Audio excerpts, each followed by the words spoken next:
Good morning everyone. आज हम करेंगे क्लास 7 का मैथ चैप्टर 4 सिंपल इक्वेशंस। इस चैप्टर में पहले हम थोड़ा सा इक्वेशन के बारे में जान लेते हैं कि इक्वेशन क्या है, फिर हम इसकी एक्सरसाइज 4.1 सॉल्व करेंगे। इक्वेशन एक ऐसी अलजेब्रिक एक्सप्रेशन है जो वेरिएबल और नंबर को मिलाकर बनती है। वेरिएबल और नंबर के बीच में मैथमेटिकल ऑपरेशन के साथ एक रिलेशन बनता है और एक इक्वल टू का साइन, उनके दो एक्सप्रेशन के बीच में इक्वल टू का साइन होता है। इसका मतलब है कि इक्वल टू के इस साइड जो रकम है LHS लेफ्ट हैंड साइड और इक्वल टू के राइट दूसरी तरफ जो रकम है RHS दोनों बराबर होते हैं। इक्वेशन तब बनती है जब दोनों तरफ की एक्सप्रेशन की वैल्यूज बैलेंस्ड होती हैं, उसे हम कहते हैं सिंपल इक्वेशन। जैसे हमारे पास है 2x - 3 = 5। 2x - 3 ये हमारे पास एक एक्सप्रेशन है, 5 भी हमारे पास एक एक्सप्रेशन है। 2x - 3 हमारा एक्सप्रेशन का लेफ्ट हैंड साइड है और 5 हमारा राइट हैंड साइड है। जब ये दोनों बैलेंस होंगी तो हमारे पास क्या बनेगी, एक इक्वेशन। अब हम एक्सरसाइज 4.1 के क्वेश्चन सॉल्व करते हैं। जैसे पहला क्वेश्चन है, complete the last column of the table. ये हमें टेबल दिया हुआ है, इस टेबल में हमने ये लास्ट वाला कॉलम जो है उसे कंप्लीट करना है। इसमें क्या है कि हमने जो टेबल में वैल्यूज़ दी हुई हैं, पहला जैसे क्वेश्चन है x + 3 = 0। x की वैल्यू हमें दी हुई है 3। पहले क्वेश्चन में हमें दिया इक्वेशन x + 3 = 0 और x की वैल्यू हमें 3 दी है। हमने देखना है कि ये जो वैल्यू दी हुई है वो इसी इक्वेशन को सेटिस्फाई करती है या नहीं। अगर ये सेटिस्फाई कर जाती है तो हम इसके सामने लिखेंगे येस, अगर नहीं करती तो हम इसके सामने लिखेंगे नो। अब जैसे हम अगर x की वैल्यू यहाँ पर 3 लगा दें, हमें दिया हुआ है x + 3 = 0 और x क्या दिया है 3। अगर हम जहाँ पर 3 लगाते हैं तो हमारे पास बन जाता है 6। 6 is not equal to 0, it means ये वैल्यू यहाँ पर सेटिस्फाई नहीं कर रही। सिमिलरली हम आगे देखते हैं, हमें x की वैल्यू यहाँ पर क्या दी हुई है 0। जब हमें x की वैल्यू 0 दी हुई है, हम उस जगह पे क्या लगाएंगे 0। तो 0 + 3 हमारे पास बन जाता है 3। 3 इज़ नॉट इक्वल टू 0, तो इसका मतलब है ये वैल्यू भी यहाँ पर सेटिस्फाई नहीं कर रही। नेक्स्ट हमारे पास आ जाता है x + 3 = 0, x = -3। हम जहाँ पर लगाते हैं -3 + 3 = 0, तो ये हमारे पास बन गया 0 = 0। ये वैल्यू यहाँ पर सेटिस्फाई कर रही है। तो नेक्स्ट हमारे पास जो रकम है वो हमारे पास है x - 7 = 1। हमें इक्वेशन दी हुई है x - 7 = 1 और x की वैल्यू दी हुई है 7। हम जहाँ पर लगा के देखते हैं x - 7 = 1 और x कितनी दी है 7। अगर हम 7 में से 7 निकालते हैं 0, तो ये 1 के बराबर नहीं है, तो ये क्या आ गया हमारे पास नो। दूसरा हमारे पास है x की वैल्यू 8। अगर 8 में से हम 7 निकालते हैं हमारे पास आ गया 1, तो 1 = 1, तो इसका मतलब ये वैल्यू यहाँ पर सेटिस्फाई कर रही है। नेक्स्ट हमारे पास आ जाता है 5x = 25। तो हमने इसमें से निकालनी है x की वैल्यू, अगर सेटिस्फाई करती है हम x अपने पास रख के इस मेथड से भी इसको कर सकते हैं, 5 के साथ डिवाइड किया तो अगर x 0 है तो इसका मतलब ये वैल्यू सेटिस्फाई नहीं करेगी, क्योंकि हमारे पास क्या आया 5। नेक्स्ट में हमारे पास 5 है, 5 को इसके साथ मल्टीप्लाई करते हैं तो ये बन जाता है 25। फिर हमारे पास माइनस है, तो हमारे पास तो आंसर प्लस आया है, इसका मतलब ये वैल्यू भी यहाँ पर सेटिस्फाई नहीं कर रही। नेक्स्ट हमारे पास आ जाता है m/3 = 2। अगर m की वैल्यू हम -6 लगाते हैं तो ये बन जाता है हमारे पास -2 नॉट इक्वल टू 2, तो ये वैल्यू यहाँ पर सेटिस्फाई नहीं करती। दूसरा एक मेथड ये भी है कि अगर हम इसे मल्टीप्लाई कर लें, कोई चीज़ इधर डिवाइड होती है उधर जाके मल्टीप्लाई, तो क्या आ गया 6 पर, ये तो 6 नहीं है, इसका मतलब यहाँ पर आ गया नो। नेक्स्ट में हमारे पास m की वैल्यू आई है 6, तो हमारा ये आ जाएगा यस। इस तरह से जहाँ पर हमारी वैल्यू बराबर आ जाती है, बैलेंस हो जाती है इक्वेशन, वहाँ पर हमने लिखना है येस, और जहाँ पर हमारी वैल्यू बराबर नहीं आती वहाँ पर हमने लिखना है नो। अब हमारे पास है next question, check whether the value of given in the brackets is a solution. ये भी सेम चीज़ है कि जो ब्रैकेट में वैल्यू दी गई है क्या ये इक्वेशन उसको सेटिस्फाई करती है। अब इसमें हमारे पास क्या है, n+5 = 19। अगर हम ये वैल्यू इसमें लगा के देखें तो 1 + 5 = 19, ये बन गया 6, तो ये नहीं सेटिस्फाई कर रही, नॉट सेटिस्फाइड। नेक्स्ट हमारे पास आ जाता है 7n + 5 = 19। अगर हम n की वैल्यू -2 जहाँ पर लगाएं,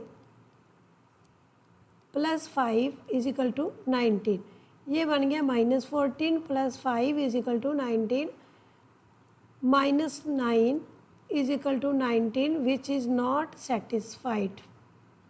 ये बराबर नहीं आए तो इसका मतलब ये भी सेटिस्फाइड नहीं कर रहे। नेक्स्ट हम देखते हैं 7n + 5 = 9।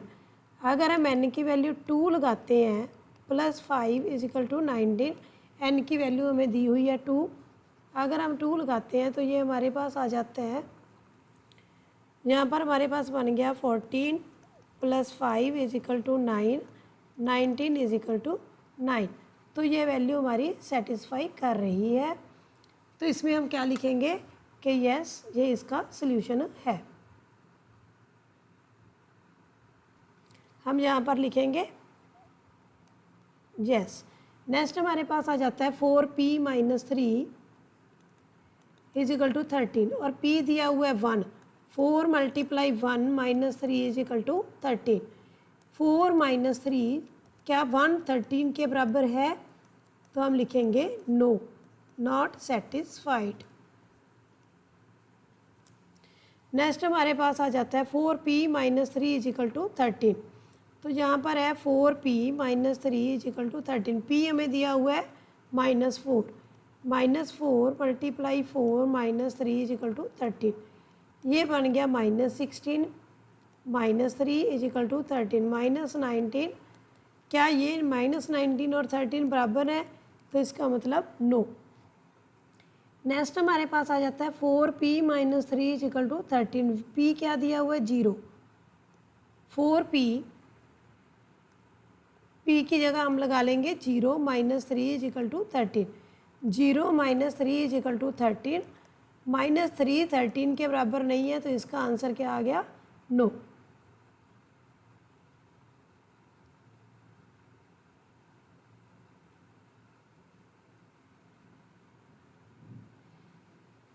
नेक्स्ट हमारे पास है question number 3, solve the following equations by trial and error method. अब ये ट्रायल एंड एरर मेथड क्या होता है, ट्रायल एंड एरर मेथड में हम क्या करते हैं, कोई वेरिएबल जो दिया हुआ है उसकी वैल्यू हम शुरू से पुट करना शुरू कर देते हैं कि जहाँ पर ये दोनों इक्वेशंस बैलेंस हो जाएंगी वहाँ जाके हम रुक जाएंगे। जैसे अगर हम इसमें 1 लगाते हैं तो ये हमारे पास बन जाता है, अगर हम p को 1 लगाते हैं ये हमारे पास बन जाता है 7 = 17, जो बराबर नहीं है। फिर हम 2 लगाएंगे, फिर 3 लगाएंगे, 4 लगाएंगे। तो इस तरह से हम ट्रायल एंड एरर मेथड से इसको करते हैं। पर अगर हम पहले ही इसको देख लें कि ये कौन से नंबर पर सेटिस्फाई होगा, तो हम वहाँ तक इस सवाल को कर सकते हैं। अगर हम रफ वर्क में पहले ही देख लें कि यह कहाँ पर सेटिस्फाई होगा, हमें दिया हुआ है 5 + 2 = 17, 5p अपने पास रखेंगे, इधर अगर कोई चीज़ प्लस की है इक्वल टू के उधर जाके हमारे पास हो जाती है माइनस की। 5p = 15, p = 3। अब देखो हमने निकाला है कि p = 3, इसका मतलब p की वैल्यू अगर हम 3 तक भरेंगे तो ये हमारे पास इक्वेशन सेटिस्फाई हो जाएगी। जैसे अगर हम p को लेते हैं 1, हमारे पास बन गया 5 + 2 = 17, 7 इज़ नॉट इक्वल टू 17। अब हम लेंगे p को 2, 5 × 2 + 2 = 17, ये हमारे पास बन गया 12 = 17, ये भी बराबर नहीं है। तो हम आगे p को 3 लेके देखेंगे, 5 × 3 + 2 = 7। तो हम देखेंगे क्या ये सेटिस्फाई हो रहा है, हाँ जी हमारे पास ये आ गया 15 + 2 = 17, 17 = 17। तो हमारे पास हमने वैसे भी सॉल्व करके देखा था, तो हमारे पास p की वैल्यू क्या आ रही है 3। तो इसका मतलब 3 पर ये इक्वेशन सेटिस्फाई हो रही है। इसे हम कहते हैं ट्रायल एंड एरर मेथड। कि अगर गलती है तो आगे चलो और ट्राई करते रहो वैल्यूज पुट करके। सिमिलरली हम इसमें कर सकते हैं 3m - 14 हमें दिया हुआ है। 3m इधर कोई रकम माइनस की है, उधर जाके प्लस हो जाती है। ये बन गया 3m = 18, m हमारे पास आ गया 18, इधर कोई मल्टीप्लाई है तो इधर आके डिवाइड, m हमारे पास आ गया 6। अब हमें पता चल गया कि 6 तक हमने m की वैल्यू भरनी है, तो हमारी ये इक्वेशन सेटिस्फाई हो जाएगी। तो हम इसमें क्या करेंगे, पहले 1 लगा लेंगे, ये बन जाएगा हमारे पास 3 - 14। फिर हम 2 लगाएंगे, 3 4 5, तो 6 पे आके हमारे पास दोनों इक्वेशन क्या बन जाएंगे, बराबर। तो हम इसको ट्रायल एंड एरर मेथड से m की वैल्यू पुट करके कर सकते हैं।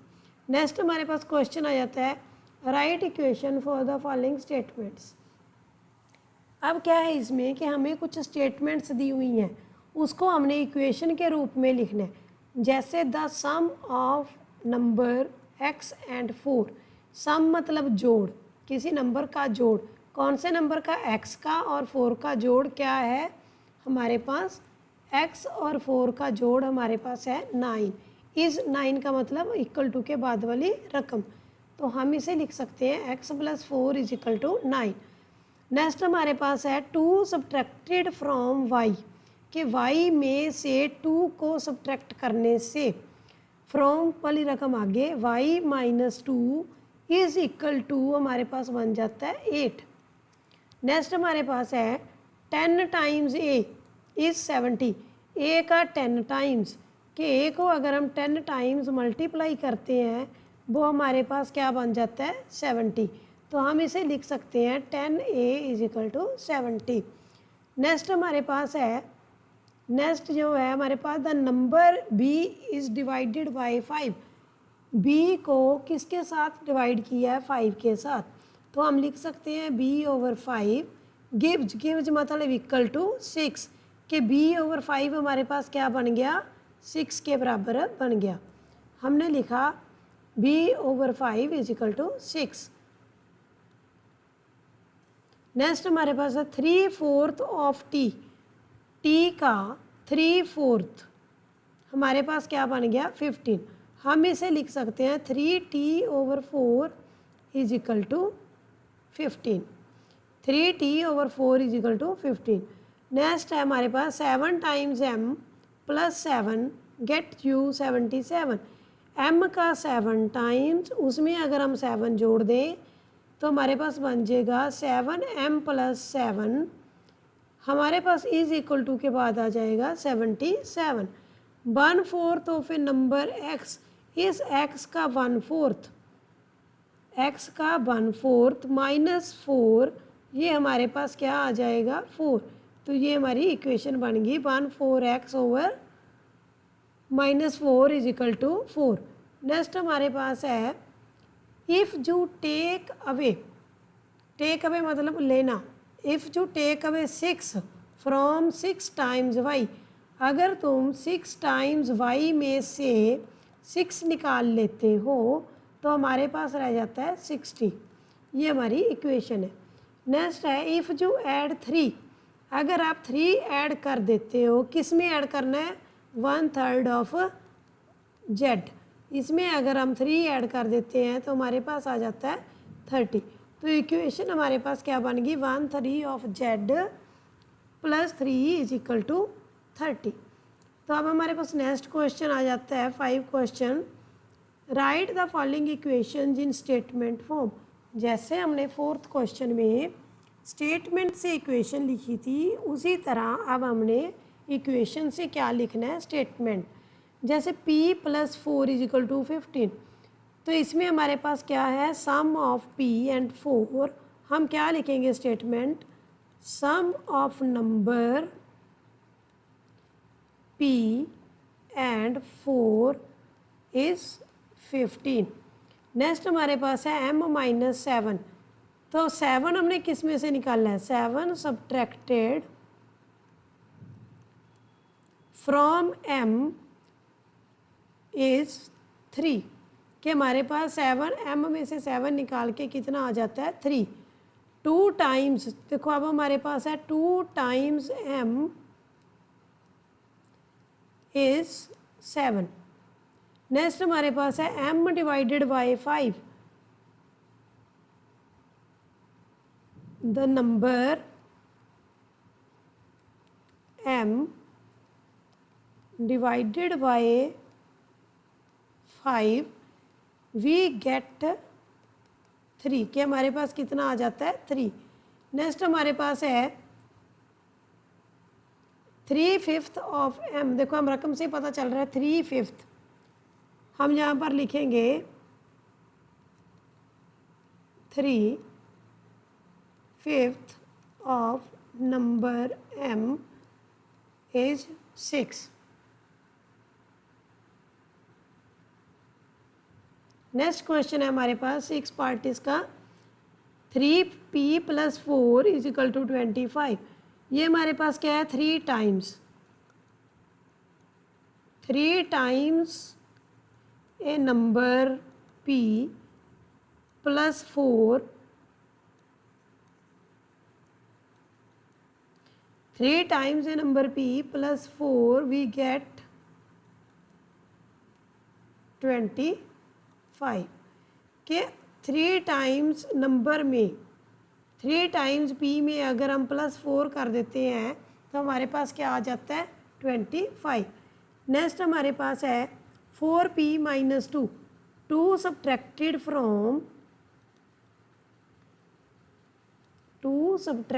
From 4 times p you get 18। Next हमारे पास है p divided by 2, p divided by 2 and add 2,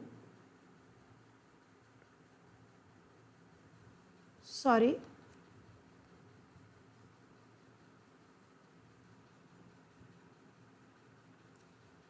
ये हमारे पास है half of number p added to we get 8। तो हम इस तरह से इनकी स्टेटमेंट्स लिख सकते हैं। जब हमें इक्वेशन दी होती है हम उससे स्टेटमेंट बना सकते हैं, और जब हमारे पास स्टेटमेंट होती है हम उससे इक्वेशन बना सकते हैं। नेक्स्ट हमारे पास है कि हमने इक्वेशन बनानी है, हमें केस स्टडी दिए हुए हैं जिससे हमने क्या करना है सेटअप एन इक्वेशन। तो हमने जब इक्वेशन बनानी है तो पहले हमने उस स्टेटमेंट को पढ़ना है। इसमें क्या दिया हुआ है हमें, Irfan says that he has 7 marbles more than 5 times the marbles Parmit has. Irfan इसमें कह रहा है कि उसके पास परमित से कितने मार्वल ज़्यादा हैं, 5 टाइम्स + 7, जितने परमित के पास हैं उसका 5 टाइम्स और +7।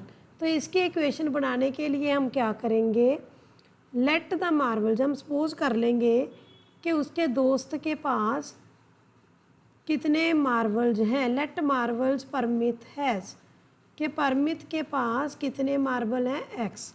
तो इरफान के पास अब कितने हो जाएंगे, स्टेटमेंट के अकॉर्डिंग हमारे पास 5 टाइम्स परमित मार्बल x + 7 ये हम उसके पास हो जाएंगे, और टोटल मार्बल कितने हैं 37।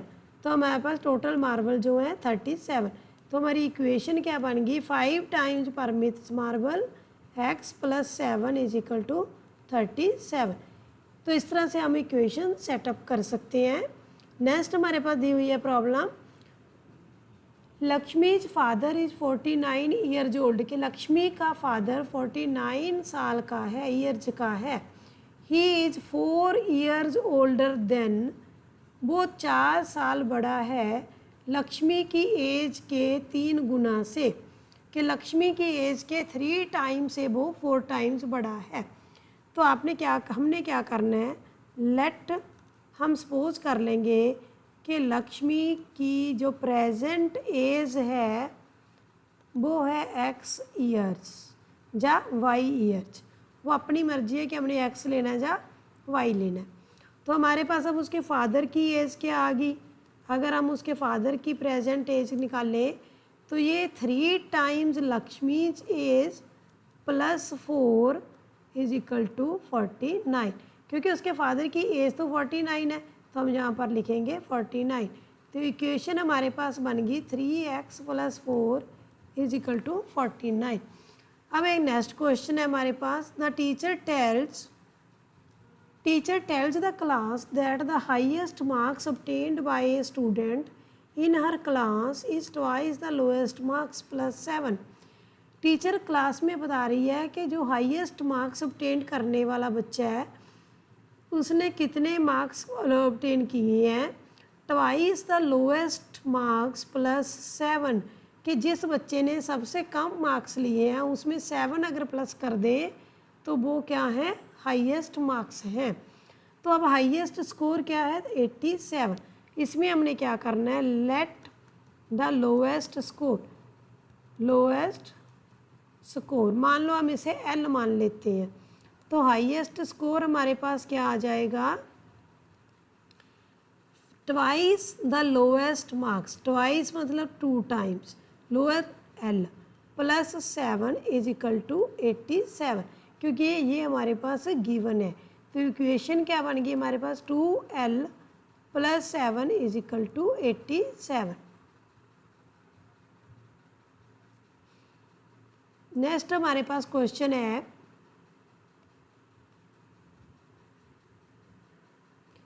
N isosceles triangle the vertex angle is twice either base angle. अब हमें पता है कि आइसोसेलेस ट्रायंगल में क्या होता है, अगर कोई आइसोसेलेस ट्रायंगल हमें दी हुई है, ये 2 साइडें बराबर हैं। आइसोसेलेस ट्रायंगल में हमें पता है जिसकी 2 साइड्स इक्वल होती हैं। जब 2 साइड्स इक्वल होती हैं तो ये वाले एंगल भी क्या होते हैं, इक्वल। तो हमें ये पता है कि ये दोनों एंगल क्या हैं, इक्वल। अब इसी में पूछा क्या है, an isosceles triangle the vertex angle is, ये वर्टेक्स का एंगल है जिसे हम मान लेते हैं x, is twice the either base angle. तो हमें ये भी पता है एंगल सम प्रॉपर्टी के साथ हम ये भी पता है कि तीनों एंगल्स का जोड़ कितना होता है। हमारे पास angle 1 plus angle 2 plus angle 3, ये हमारे पास है 180। यहाँ पर हमारे पास है angle A plus B plus C is equal to 180। अगर हमें ये पता है कि तीनों का जोड़ 180 होता है तो हम इक्वेशन बना सकते हैं कि जो बेस एंगल है क्या दिया हुआ है, the vertex angle is twice either base angle. अगर हम इसे x मान लेते हैं तो ये कितना हो जाएगा, 2x। तो हमारे पास क्या आ गया कि अगर बेस एंगल x है, लेट द बेस एंगल, हमने बेस एंगल मान लिया x डिग्री, तो हमारे पास वर्टेक्स का एंगल कितना आ गया, ये हमारे पास आ गया 2 × x, 2x डिग्री। तो अब हम इक्वेशन लिख सकते हैं एंगल सम प्रॉपर्टी के अकॉर्डिंग कि तीनों एंगल्स का जोड़ क्या होता है। तो हमारे पास आ जाएगा x plus x plus 2x is equal to 180। तो हमारी इक्वेशन बन गई, ये हमारी इक्वेशन बन गई। इस तरह से हम इक्वेशन सेटअप कर सकते हैं। तो आज हमने किया 4.1 के क्वेश्चन डिस्कस किए हैं। अपनी नेक्स्ट वीडियो में हम 4.2 एक्सरसाइज के क्वेश्चन डिस्कस करेंगे। Thank you.